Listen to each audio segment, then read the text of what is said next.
Hi there, welcome to Ref Watch. Plenty of incidents to discuss from the weekend with Jay and Dermot. Arsenal will be Christmas number one, but were they fortunate at the Hill Dickinson Stadium? Should Everton have had a penalty? Well, nearly 70% of you thought so. Javi Simmons was shown a straight red card, while Alejandro Garnacho escaped with just a yellow. Is there any difference in these two challenges?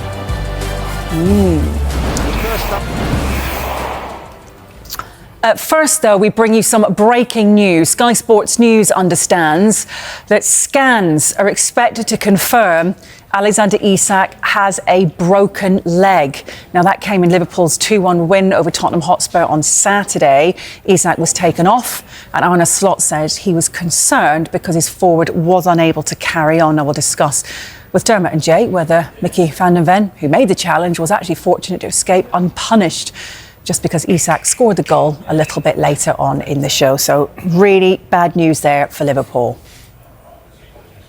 Right. Look, we got there in the end, didn't we? OK, We're going to move on to the Saturday night football. This was between Spurs and Liverpool. Xavi Simons sent off for serious foul play. Now, this is really split opinion, guys. Yellow card given initially before a VAR check, which was then upgraded to red. So, Dermot, was it a clear and obvious error then from John Brooks? What I'd make clear, I don't think Javi Simmons has any intention whatsoever to do this, but he has done it. Once you see the replay here, you can't unsee that. Yeah. VAR sees that. Modern day football, it's always going to be a red card. He's unlucky, but he's always going to go for this. You cannot make that challenge. He didn't mean to make it. I get that. It's his international colleague, so probably had no intention whatsoever. Yeah, exactly. And we've got to, highlight that because Jay, you can see in his action that he's just trying to rush Van Dijk, nick the ball off him before accidentally scraping down his calf, but still a red for you. Yeah, I mean, by the letter of the law, obviously it is a red because he's caught him high on his calf there, but there's no doubt about it. He didn't mean to do that. Yeah. I think when you look at the reaction of the players as well, the players didn't swarm around him and start having a go at him, and there was no arguments at all. It's his teammate again. I don't see how. I think them kind of challenges are accidental and unfortunate. Yeah. They're the kind of challenges where I think there should be a bit of leeway of, give him a yellow card rather than send him off, because it is an accident. And then again, I want to say, when he was walking off the pitch, Gravenberch was there as well, and Gravenberch just said, listen, I understand. Yes, that's the rules and that's why you've been sent off, but there was no maliciousness in it. Yeah. But let's be clear, the referee is right to send him off. By the letter of the law, yeah. So as it stands today, yeah. Well, look, we're going to have a look at Spurs' second goal. Jay, there's a foul on Romero by Ekitike. Thomas Frank said it was a huge mistake. Ekitike, he does appear to have two hands on Romero's back here, doesn't he? No. So what's happened here is very simple. Okay. Ekitike's jumped before. He's timed the jump. He's timed the fact that the deflection's come off. Frimpong's gone to cross it. It's deflected. The ball's gone up. The trajectory of the ball has made the ball go up in the air and come back down. And because of that, Romero is underneath the ball.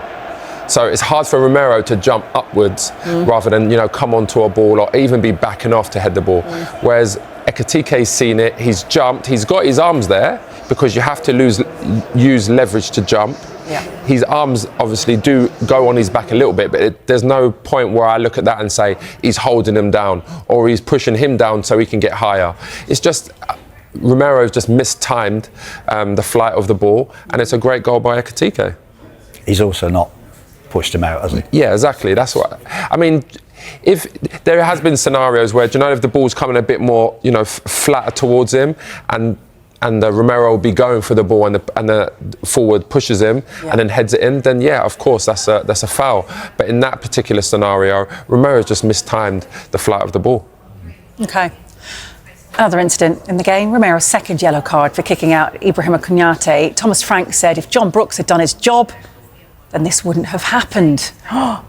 Any excuses?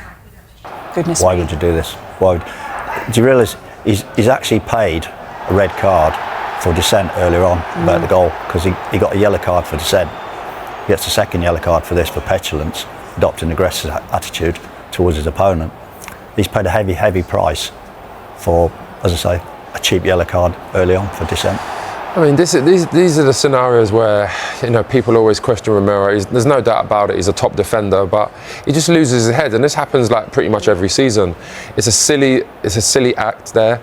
It's the right decision. I mean, to be honest, if he had got a straight red there, no one could really argue with that, because you say, well, he's trying to kick out at him. Okay, it's not.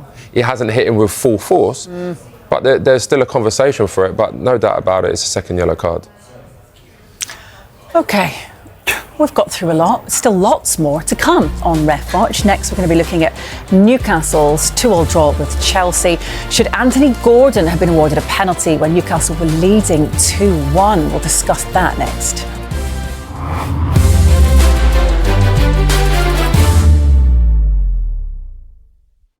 Yeah, but I mean, look, we have frozen the two incidents side by side at the point of contact. I know you've obviously explained what the difference is, but when you show it as it is, like this, you can see what the difference is. Yeah, no, as it is, when you look at Simmons, there's obviously a lot more. I mean, first of all, Simmons is sprinting, right? Okay. So there's going to be more contact. There's going to be harder contact.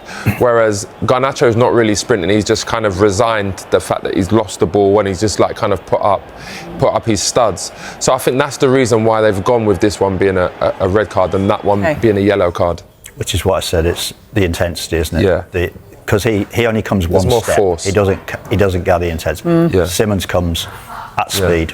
There's much more intensity, and I think that's a key factor. The only thing as well I would say about that, Dermot, is that they're both going away from the ball. It's not like they're both coming into each other. Yeah. They're both running in the same direction. So when we talk about force, I think the only force is that he's just misplaced his foot. Whereas that one, the Garnacho one there, if he is running, we would all say that's a leg breaker. But don't forget this one, Jay. Yeah. You say they're both going the same direction. They're going at much different speeds. Because that's the freeze, that's the end product. If you see it start, he has made so much distance on him, and that's where the impact comes from. But there's nothing in this, though, that tells me that he is trying to hurt Virgil, and you agree with that. But in that Garnacho one, that to me looks like he's trying to be sneaky here. He's trying to leave a bit on him. And, you know, he's got away with it because there wasn't enough force in the challenge. And that's why I say that could have easily been a red card if there was more force. Yeah, I don't think there's any doubt about that. That was my start point, wasn't it? The intensity. And I think that's a big key factor, is intensity of impact. Yeah. OK, well, we're going to move on to Sunderland. They cope